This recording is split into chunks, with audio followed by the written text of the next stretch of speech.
વંદે ગુજરાત.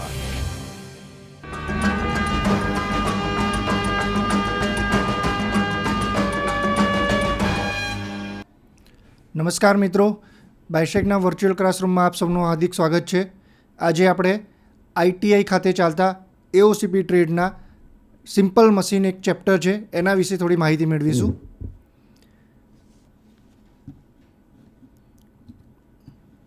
મિત્રો, simple machine સાદા યંત્ર જે સાધન વડે પદાર્થના એક ભાગ ઉપર લગાડેલા ઓછા બળથી પદાર્થના બીજા ભાગ પર વધારે કાર્ય મેળવી શકાય તેવા સાધનને સાદું યંત્ર કહે છે. મિત્રો, ફરીથી સમજીએ. સાદું યંત્ર જે સાધન વડે પદાર્થના એક ભાગ પર લગાડેલા ઓછા બળથી પદાર્થના બીજા ભાગ પર વધારે કાર્ય મેળવી શકાય તેવા સાધનને સાદું યંત્ર કહે છે. મિત્રો, તમે જોઈ શકો છો કે સિમ્પલ મશીન્સના અહીંયા 6 એક ઉદાહરણ છે, જેમાં pulley, lever, wheel and axle, screw, incline plane અને વેટ. મિત્રો, આના વિશે આપણે ડિટેલ્સમાં ચર્ચા કરીશું. સિમ્પલ મશીન્સમાં સૌપ્રથમ આપણે ઉચ્ચાલન વિશે અભ્યાસ કરીશું. સૌપ્રથમ જોઈએ તો સાદા યંત્રોના સંબંધિત પદો. ભાર કે વજન યંત્ર દ્વારા જે ઉપાડવામાં આવે છે તેને ભાર કહે છે. બળ યંત્રને જે ચલાવે છે અને ભારને ઉપાડે છે એને બળ કે પ્રયત્ન કહે છે. યંત્ર પર કરેલું કાર્ય ભાર ઉપાડવા કે હટાવવા માટે યંત્ર પર બળ વડે જે કાર્ય કરવામાં આવે છે તેને યંત્ર પર કરેલું કાર્ય કહે છે.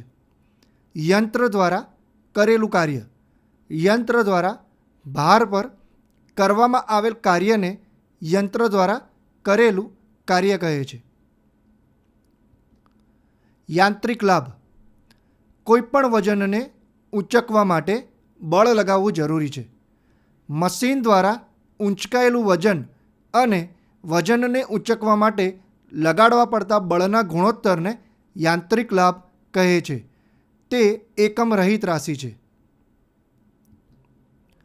વેગ ગુણોત્તર સમજીએ. યંત્ર દ્વારા કાર્ય થતું હોય તે દરમિયાન બળે કાપેલા અંતર અને ભારે કાપેલા અંતરના ગુણોત્તરને વેગ ગુણોત્તર કહે છે. તે એકમ રહિત રાશિ છે. નોંધ: આદર્શ યંત્રમાં યાંત્રિક લાભ અને વેગ ગુણોત્તરનું મૂલ્ય સમાન હોય છે, પરંતુ આદર્શ યંત્ર હોવું શક્ય નથી, કારણ કે યંત્રના ભાગોમાં ઘર્ષણ તથા અન્ય ખામીઓના કારણે આપેલ બળ કરતાં ઉત્પાદિત બળ અને કાર્ય ઓછું મળે છે. યંત્રની કાર્યક્ષમતા કોઈપણ યંત્રને આઉટપુટ અને ઇનપુટના ગુણોત્તરને યંત્ર વડે થયેલું કાર્ય BHP બ્રેક હોર્સ પાવર અને યંત્રને આપેલ કાર્ય IHP ઇન્ટિગ્રેટેડ હોર્સ પાવરના ગુણોત્તરને કાર્યક્ષમતા કહે છે. મિત્રો, IHP તમે કોઈપણ મશીનને ચલાવવા માટે એનર્જી આપો છો અથવા ફ્યુઅલ આપો છો. તમને ખબર છે કે આ એનર્જી આપવાથી આટલી ઉર્જા જનરેટ થવાની છે, પરંતુ જ્યારે એનું આઉટપુટ મળે છે ત્યારે એ એના કરતાં ઓછું હોય છે, જે બ્રેક હોર્સ પાવર તરીકે ઓળખાય છે. સાદા યંત્રના સંદર્ભમાં યાંત્રિક લાભ અને વેગ ગુણોત્તરને કાર્યક્ષમતા કહે છે, જેને N વડે દર્શાવાય છે. સાદા યંત્રોના પ્રકાર. મિત્રો, અગાઉ આપણે ફિગરમાં જોયું એ મુજબ ઇન્ક્લાઇન પ્લેન, પુલ્લી, લીવર, સ્ક્રૂ વગેરે જેવા સાદા યંત્રના પ્રકારો છે. સ્ટેપ બાય સ્ટેપ આપણે એનો ડિટેલ્સમાં અભ્યાસ કરીશું. સૌપ્રથમ ઉચ્ચાલન. આધાર બિંદુ અથવા ફલકની આજુબાજુ છૂટથી ફરી શકે તેવી લાકડી કે સળીઓ, જડેલો, સજ્જડ કરેલો અથવા ટાંગેલો ફલકથી વજન અને બળના કાર્યની રેખાઓ વચ્ચેના લંબ અંતરોને ઉચ્ચાલનના ભુજ કહે છે. ઉચ્ચાલન લીવર કહી શકાય છે ઇંગ્લિશમાં. આધારબિંદુ અથવા ફલકની આજુબાજુ છૂટથી ફરી શકે તેવી લાકડી, જડેલો, સળિયો, ટાંગેલો કે સજ્જડ કરેલો ફલકથી વજન અને બળના કાર્યની રેખાઓ વચ્ચેના લંબને અંતરોને ઉચ્ચાલનના ભુજ કહે છે. મિત્રો, how does a lever work? ઉચ્ચાલન કેવી રીતે કામ કરે છે? તમે જોઈ શકો છો કે ફલક અહીં એક ધરી પર એક સળિયાને અથવા એક પાટિયાને ધરી વડે અહીંયા આધાર આપેલ છે. અહીં લોડ છે. આ લોડને ઉંચકવા માટે જો એને તમે ડાયરેક્ટ ઉંચકો તો ઘણું બધું તમારે કામ કરવું પડે અથવા ઘણો બધો તમારે મહેનત કરવી પડે. પરંતુ જો એને આ ઉચ્ચાલનના સળિયા વખત અહીંયાથી તમે એને પ્રેસ કરો, એક નાનો ફોર્સ આપો અને આ લોડને તમે અપ કરી શકો છો.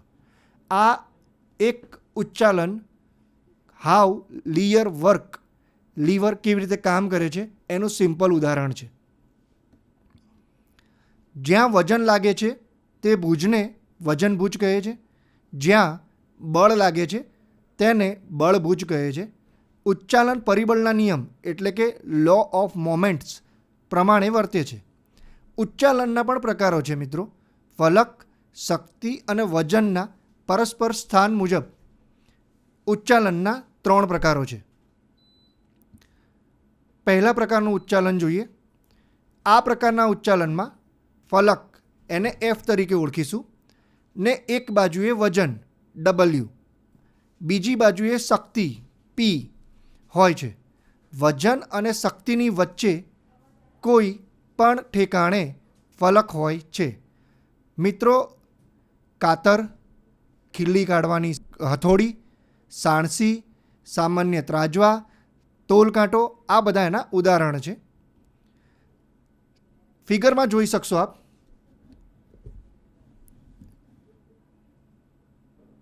ફલક છે, આ પોઈન્ટ છે. કાતર દ્વારા કપડું કાપીશું, અહીં એનો લોડ છે અને એફર્ટ આપણે જે તાકાત લગાવીશું અહીંયાથી. એવી જ રીતે ફલક છે, અહીં ખીલી કાઢીશું, ફોર્સ કરીશું અને એફર્ટ ક્યાં આપીશું? અહીંયાથી. તો આ થયું ફર્સ્ટ ક્લાસ લીવર્સ, પ્રથમ કક્ષાના ઉચ્ચાલન. બીજા પ્રકારના ઉચ્ચાલન જોઈએ. આ પ્રકારના ઉચ્ચાલનમાં એક બાજુએ ફલક અને બીજી બાજુએ શક્તિ હોય છે. ફલક અને શક્તિની વચ્ચે કોઈ પણ ઠેકાણે વજન રાખવામાં આવે છે. આમ ફલકથી શક્તિનું અંતર ફલકથી વજનના અંતર કરતાં વધારે હોય છે. આથી આ પ્રકારના ઉચ્ચાલન વડે ઓછી શક્તિ વાપરીને વધુ બોજ ઊંચકી શકાય છે. અર્થાત ઓછી મહેનતે વધુ કાર્ય સંભવિત બને છે. મિત્રો, સૂડી સોપારી કટ કરવા માટે વપરાતી હોય છે. કેટલી કઠણ હોય છે સોપારી, તેમ છતાં સૂડીની મારફતે એને ઇઝીલી કટ કરી શકાય છે. હાથલારી, મિજાગરાથી દૂરને છેડે ખસેડાતું બારણું. ઉદાહરણ જુઓ. અહીં તમને સૂડી અને હાથલારી બંને દર્શાવેલ છે. મિત્રો, ફલક અહીં છે. ફોર્સ આપણે મિડલ અહીંયા આપવાનો છે અને એફર્ટ અહીં છે. સેમ વે ફલક આગળ છે, વચ્ચે ફોર્સ છે, લોડ આપવાનો છે અને effort at the end, other end. બરાબર. ત્રીજા પ્રકારનું ઉચ્ચાલન જોઈએ મિત્રો. ત્રીજા પ્રકારના ઉચ્ચાલનમાં એક બાજુએ ફલક અને બીજી બાજુએ વજન હોય છે. ફલક તેમજ વજન વચ્ચે કોઈપણ ઠેકાણે શક્તિ હોય છે. ફલકથી શક્તિનું અંતર ફલકથી વજનના અંતર કરતાં ઓછું હોવાના કારણે વજન કરતાં વધારે શક્તિ વાપરવી પડે છે. તેથી આ જાતના ઉચ્ચાલનો ગેરફાયદે કાર્ય કરતા સાદા યંત્રો પણ કહેવાય છે. ઉદાહરણ તરીકે કોણી અને કાંડા વચ્ચેનો હાથ, કોલસો લેવાનો ચીપિયો, મિજાગરાની નજીકથી હડસેલાતું બાયણું. મિત્રો, જીમની અંદર તમે એક્સરસાઇઝ કરતા હશો, તમે ડમ્બેલ્સ છે એને ફોર્સ છે આપણો, જે કોણી છે આપણું ફલક છે, અને ફોર્સ લાગે છે બાયસેપ પર. બાયસેપ બનાવીએ છીએ ને મિત્રો, બસ એનું ઉદાહરણ છે આ. ઉપયોગો.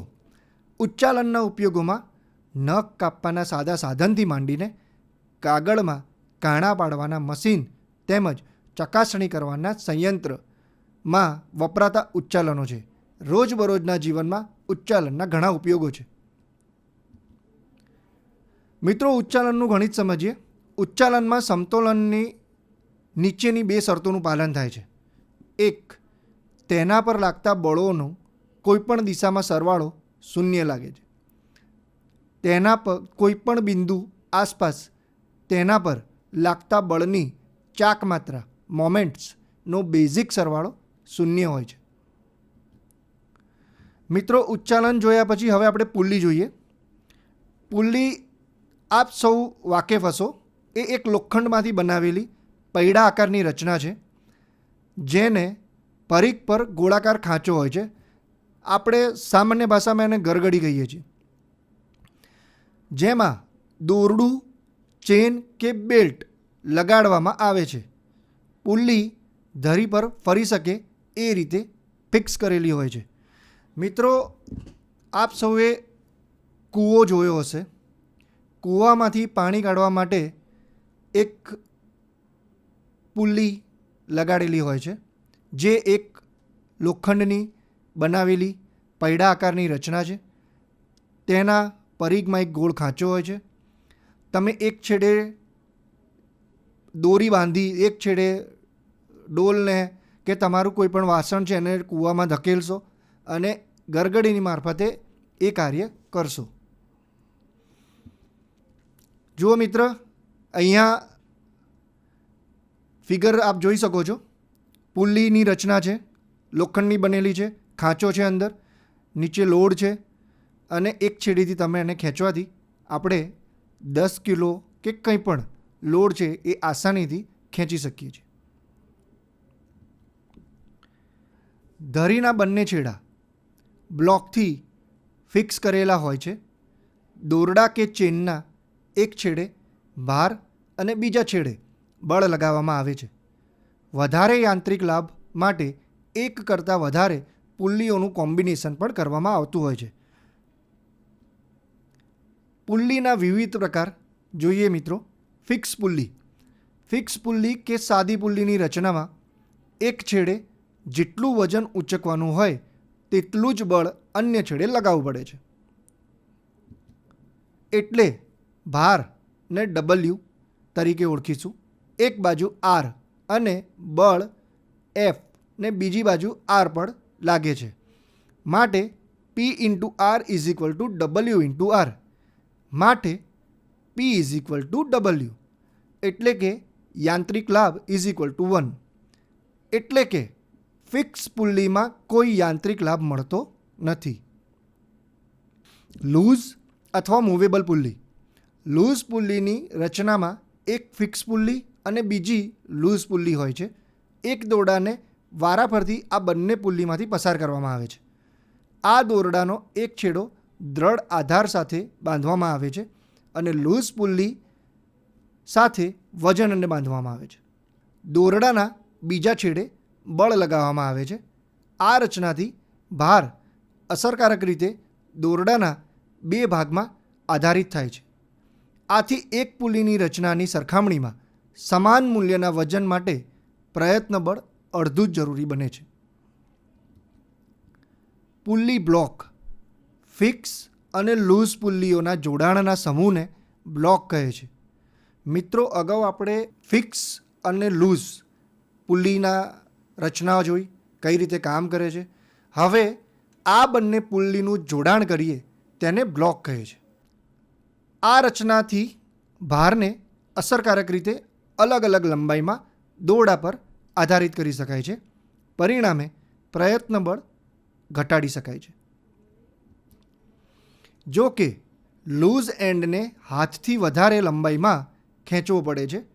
પુલ્લી બ્લોકની રચનાથી ભારને ખસવાનું અંતર પુલ્લીઓની સંખ્યાના વ્યસ્ત પ્રમાણમાં ઘટે છે.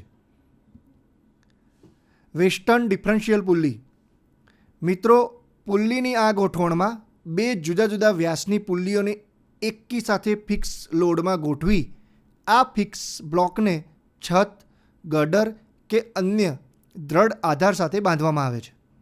નીચેની બાજુ ફરી શકે તેવી એક મૂવેબલ પુલ્લી સાથે ભારને બાંધવામાં આવે છે.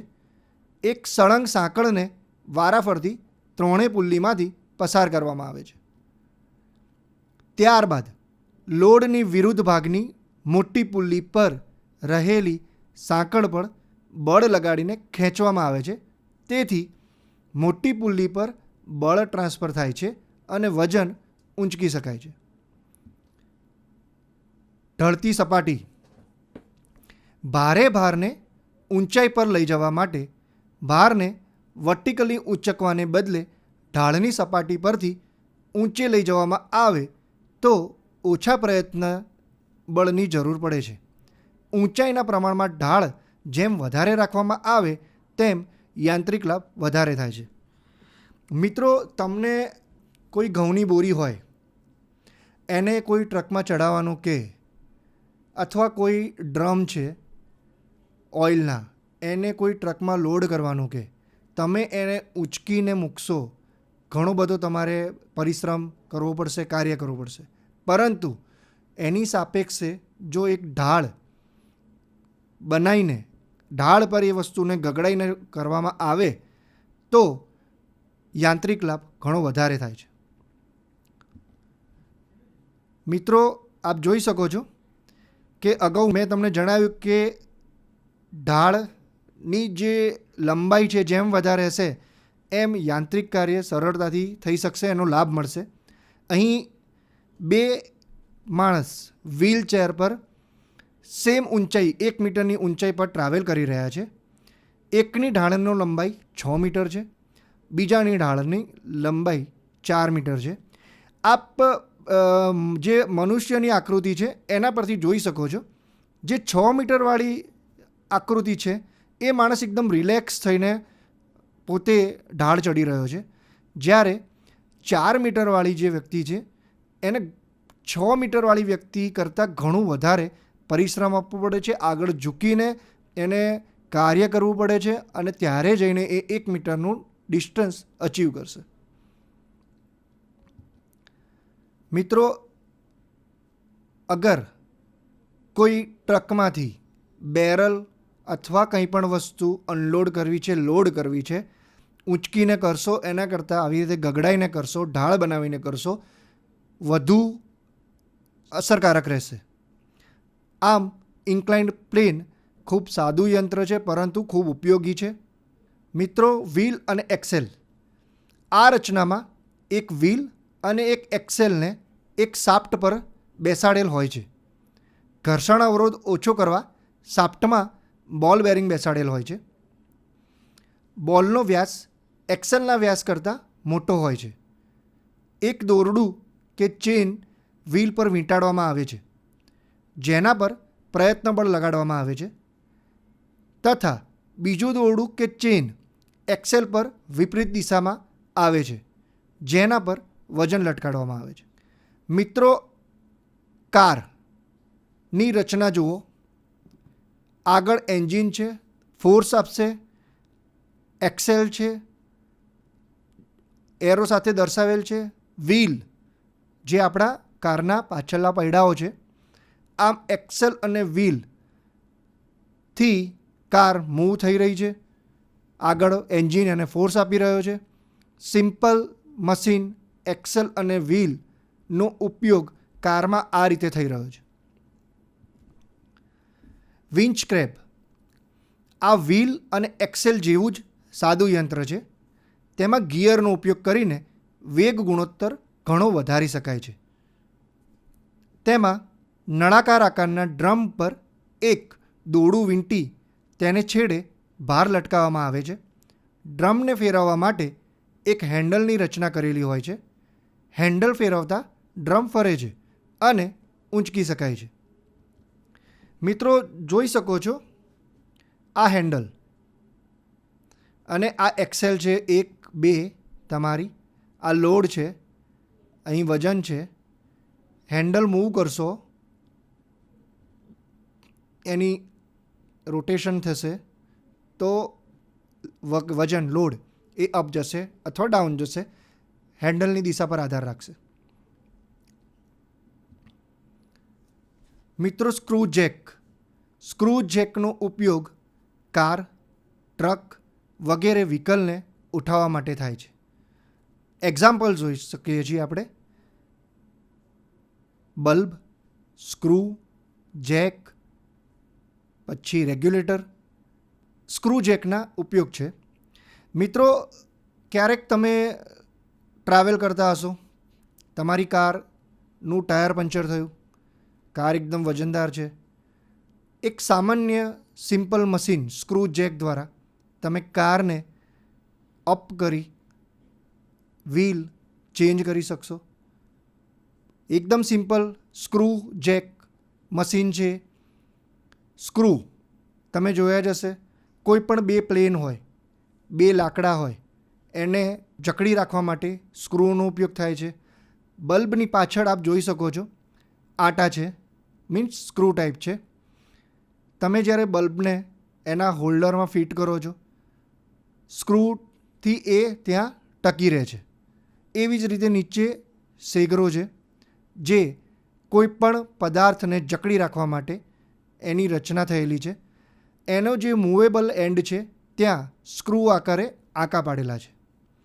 તો મિત્રો, જોયું આપણે કે સામાન્ય જીવનમાં સિમ્પલ મશીન્સના ઘણા બધા ઉપયોગો છે. આ સિવાય ફાચર આપણે રોજિંદા જીવનમાં તમે ઉપયોગ કરી શકો છો, જેમ કે કાતર છે, પછી ચપ્પુ છે, કુહાડી છે. કુહાડી અને કાતર એ ફાચરના ઉદાહરણ છે.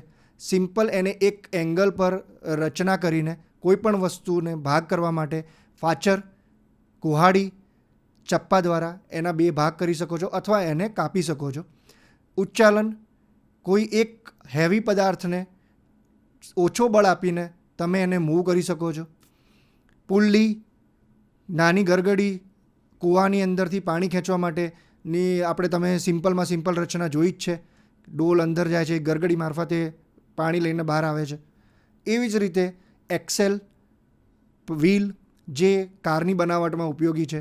આમ રોજિંદા જીવનમાં આપણે સાદા યંત્રોથી ઘેરાયેલા છીએ અને એનાથી છુટકારો મળવાનો નથી. તમારા કામ આસાન બનાવે છે એ નાના નાના યંત્રો, સિમ્પલ યંત્રો, મીન્સ સાદા યંત્રો. તો મિત્રો, ધન્યવાદ. અહીં લેસન આપણે સમાપ્ત કરીએ છીએ. આભાર.